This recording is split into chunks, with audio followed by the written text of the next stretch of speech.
Welcome to Breaking the News Plus. On this Tuesday night, we are going to zero in our focus on Target, the hometown retailer here in Minneapolis, St. Paul. And I'm going to talk to Thomas Lee. Thomas has covered Target for the Star Tribune, the Boston Globe, the San Francisco Chronicle, and TheStreet.com. Thomas, thank you for joining Breaking the News Plus tonight. Thank you for having me. So, Thomas, you wrote a story, a commentary in the Minnesota Reformer yesterday about Target. And I think the headline kind of sums up what you talk about. And it says how Target lost its nerve and then lost its business. Why that title? What's the focus of your piece? Really kind of sums it up, doesn't it? I've been, as you noted, I've been covering Target for a while, and I think that was how it's behaved over the past, 3, 4, 5 years. I've been thinking about, because what struck me is just how a company that I actually admired had completely collapsed itself in terms when it's facing pressure. So not just they didn't follow their values, or they dropped their DI program, which is about how a company that based its very business on a certain idea, this progressive ideals of inclusion, but also cultural confidence. And this is what made them successful for all these years. But in terms of how I was just kind of dumbstruck about how fast and how far they've fallen in terms of abandoning the very ideals that made them successful in the first place. Thomas, you talk about that bigger picture, that set of ideals in your commentary. And we, too, have been covering Target for the last several years. And you can take each instance where you see that come into play and parallel it to its performance. It's been falling at about the same place. But let's go all the way back. Let's go to 2020. In 2020, George Floyd is killed by a Minneapolis police officer, Derek Chauvin. And after that happens, many companies, corporations across America make a pledge to do better when it comes to diversity, to just do better overall when it comes to the people. Target was one of those companies. And then last year, it abandons DEI. And it hurts a little bit more to the people it hurt because Target's based in Minnesota. George Floyd is killed less than a mile from where Target's headquartered. So that's kind of one of the things that was the one that actually started the boycott by many organizations saying, no more Target, you've gone too far. So that happens in 2020. In 2023, they start to pull the Pride merchandise. And most people know I'm a member of the LGBT community. That was shocking to me, because if you go to Pride in Minneapolis, it's basically a big Target party. But they pull that merchandise saying it's too controversial, or some version of that, and that store workers were being threatened over it.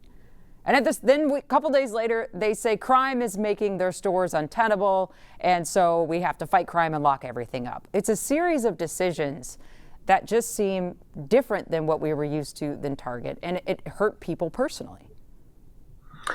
Well, I'm going to put it this way, and I think that it goes to the heart of the story. The only reason why Target has been successful is that they're known as an aspirational retailer. What does that mean?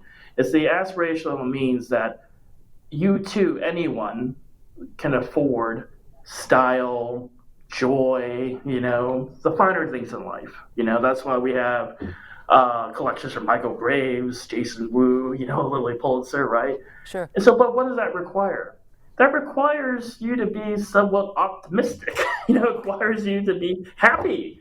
And so unlike Walmart has a very great, simple message. We sell low prices. We have low prices. And that works in any kind of economic environment or societal environment, right? But for Target to succeed, they require a very specific set of circumstances, not just the economy, but society in general, to succeed.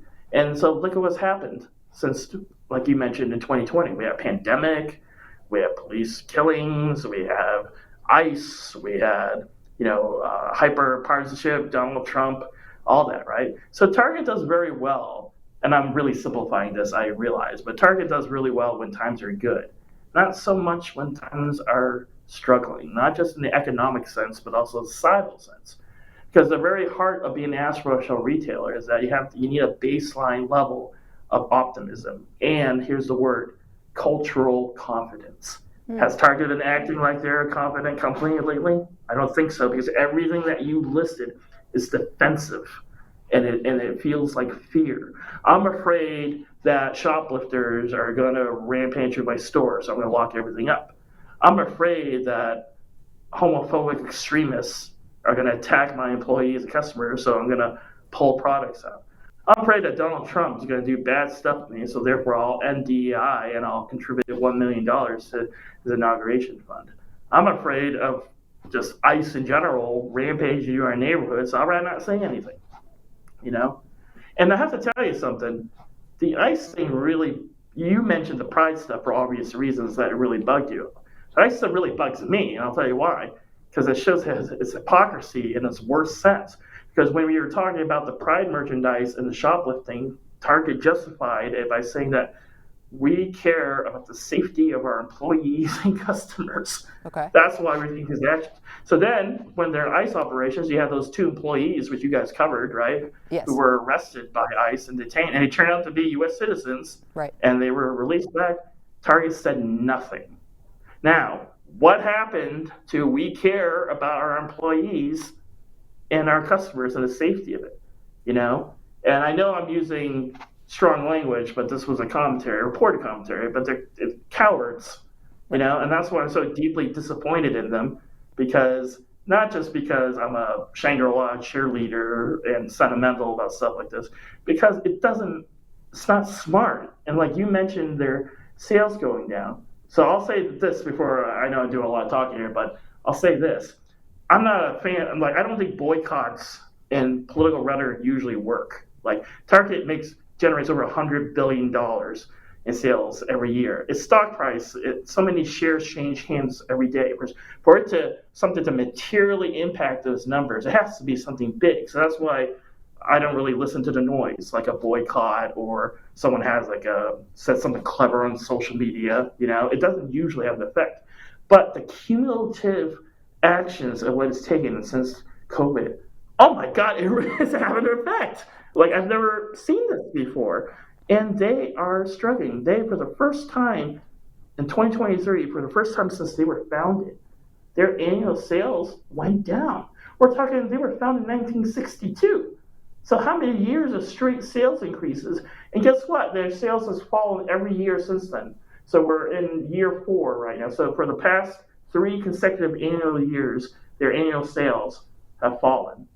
So you can honestly make the connection that whatever they're doing or not doing is really hurting themselves financially too. So. And you point out, yes, Thomas, your piece is commentary, but based with evidence and facts that you bring in with data and stuff like that. But what struck me about it is there has to be something to this cumulative effect that Target can't just say, oh, the economy stinks, therefore our sales stink, because that's not the case with Walmart. And you brought it up too. I grew up around Walmarts. I'm not from Minnesota. Everyday low prices. That's Walmart's thing. It's all Walmart's thing. Yep. And Target, and it works. But Target's thing once was aspirational retailer, as you put it. It had this identity that we were all welcome there, and you too could fit in and look good and have the cool stuff. Yeah. And in business, and correct me if I'm wrong, you have to have an identity and be true to it to keep going. You can't keep changing with the tides. The consumer doesn't like that. No. You're right. I mean, one thing if Target had no identity and then they're just cynical then, right? They just follow where the winds go, right? But they had an identity. And when you abandon it, people are going to notice. Now, we talked about the pride merchandise and the shoplifting, right? And how they brought it up. These are their decisions. But when you listen to them, they're essentially saying, my God, our stores, they're being overrun by thieves and extremists. That doesn't sound particularly fun to me to shop at. So they were saying, don't come to our stores because it's chaos. You know, it's chaotic, right? And guess what? They make most of their money from stores. So the irony being, when I was listening to the sales numbers, their online sales have been growing, but not their physical stores. And when you think about it, it makes a lot of sense. Because if you're gonna feel generally good and optimistic, you're probably going to take the effort to go to a store, right? Especially if you want to buy the stuff that Target historically excels at selling. Like, it's stuff that you don't really need. It's called like non-discretionary items like apparel and electronics and home goods, right? So that's why Walmart sells the stuff that people kind of need on an everyday basis, like, food and groceries. They excel at. Target has sucked at selling groceries, but they can never crack that business. But you lived in Minnesota a long time. Target runs out of stuff a lot of times. Their shelves can be empty at times, right? So it all starts with the store, but the decisions and the rhetoric they were putting out there was like, man, our stores are chaotic. You might have to worry about your safety. So the irony being, because they thought they were focusing on the safety of their customers and employees, is that they were just feeding right back into the very image they wanted to not project. So that's why it's all very bizarre. It feels like, but like you said, when you add it all together, right, it's just this complete retreat of who they are, what they stand for, but just in general, like they're scared. They're defensive. It's not a great vibe for what they are historically been successful for. So for lack of a better term, in your opinion, for covering Target for so long, can they regain that identity they once had? Can they get their vibe back? Oh, I'm glad you asked me that, because that was kind of obviously a big part of the story. Now, they have a new CEO now. So Brian Cornell was the CEO for a lot of these decisions that have been made. They essentially got promoted to executive chairman of the board. So they have a new CEO. And this new CEO says that, in his first public remarks, that he recognizes that Target needs it's obviously a tough place and it needs to rebound. So he talked about kind of returning to that aspirational aspect, that place where Target can bring you undiscovered or unexpected joy. And someone told me he used the word "delight" like 19 times in his presentation. So he's hammering this. So this is all about the aspiration. But let me ask you something. Without an identity, without its values, what does Target being aspirational really mean? I mean, in other words, you can't separate. We're talking about two issues here. He's talking an operational type of issue. Like, yeah, we're going to try to fix up our stores, make them nice, give you really cool merchandise, right? But he hadn't articulated what's the philosophical plan. What do you stand for, if anything, anymore? So here's the big question that I don't know, and frankly, I want to know what you think about it. Like, can they separate their progressivism or historic progressivism from their aspiration? Is aspiration the same thing, or connected to, dependent on being progressive? I argue that there is a link, because part of being progressive is about growing the pie for everyone and making sure everyone shares into the pie. Is about inclusion. And that means so many different things when you think about it, right? Sure. But yes, it's about everyone, like you said, everyone's welcome.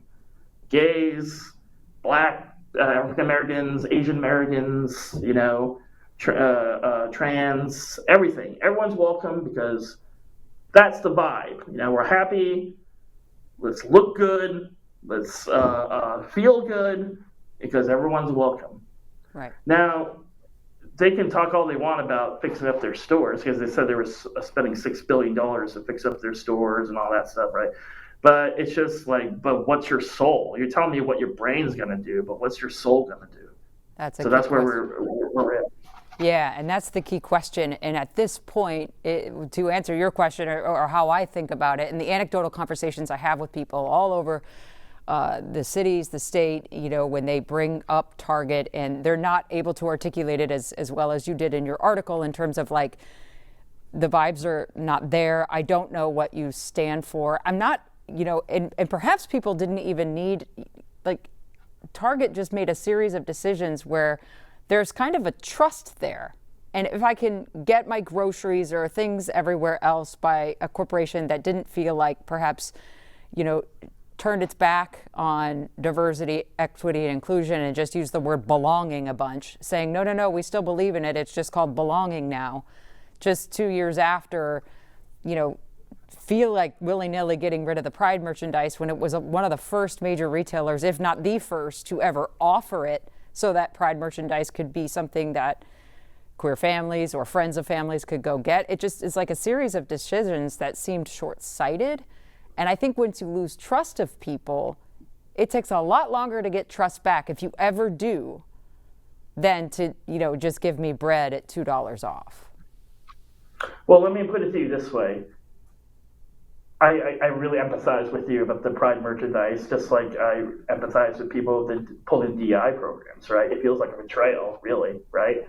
So here's the thing. When you say that you stand for something, right, and then one day you decide that you reverse course, right, does it mean, A, that you were cynical all the time and that you were just opportunistic and you were just going, or B, they never believed it in the first place?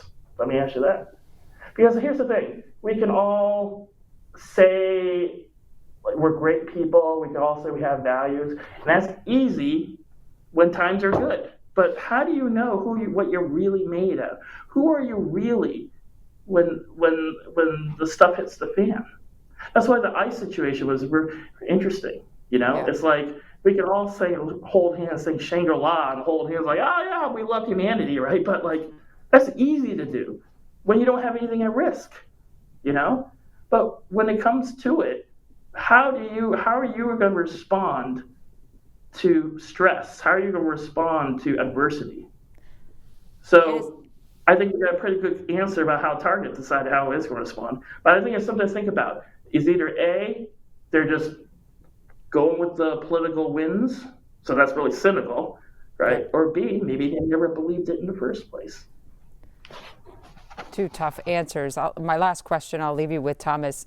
Is it in your opinion that Target is facing this crisis, and maybe we just know it better than other corporations, more than others, because Target put its foot forward and said it stood for those things? So it's a backtracking, if that makes sense.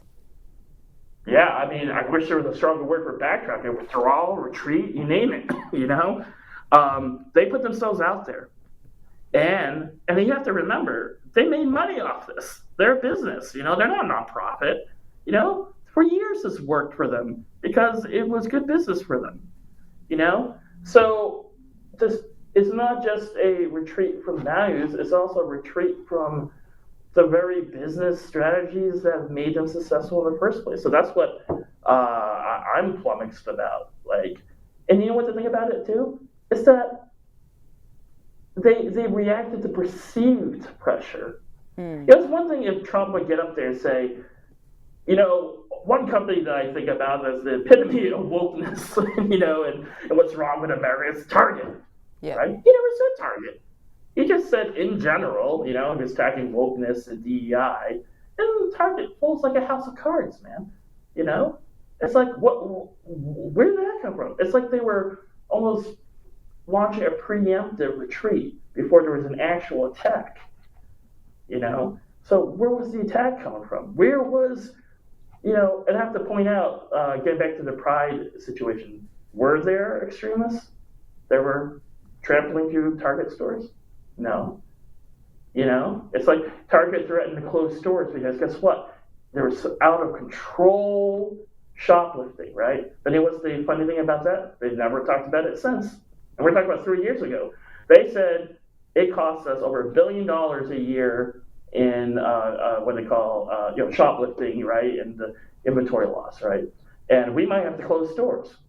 I have not heard anything about retail theft, closing stores since then. So if it was such a big problem back then, why isn't it a big problem now? Same thing with the Pride merchandise stuff. Here was a thing in the story. I'm sorry if I take up too much time, but they were like, I asked them, did you call the FBI?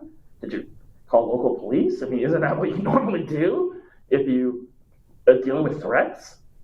And they wouldn't answer. And then later on, we get this very revealing thing where I think attorney generals from a number of states, including Minnesota at the time, that July, when Pride was like over, they sent a letter to Brian Cornell saying that, if you were worried about this stuff, why didn't you contact us? We could have helped you with more security. Think about it. Attorney generals. They're like the top law enforcement people in the states, right? Like they could have more patrols, but they never reached out to them. So which makes me think it was a red herring. They were worried. I think they were, frankly, let's call it for what it is. They didn't want to be involved in some sort of right-wing, campaign against Pride Month. They didn't want any part of that, right? Even though they've been participating for so long, right? So they just try to find a way to, stabilize the situation, but they only made it worse with what they did. So, Well, a lot of things to deal with in Target. With Target, Thomas Lee has been our guest tonight, talking about this whole buffet of issues over the last several years, and has an opinion piece in the Minnesota Reformer if you want to check it out. Thomas Lee, thanks for joining me tonight. Thank you for having me.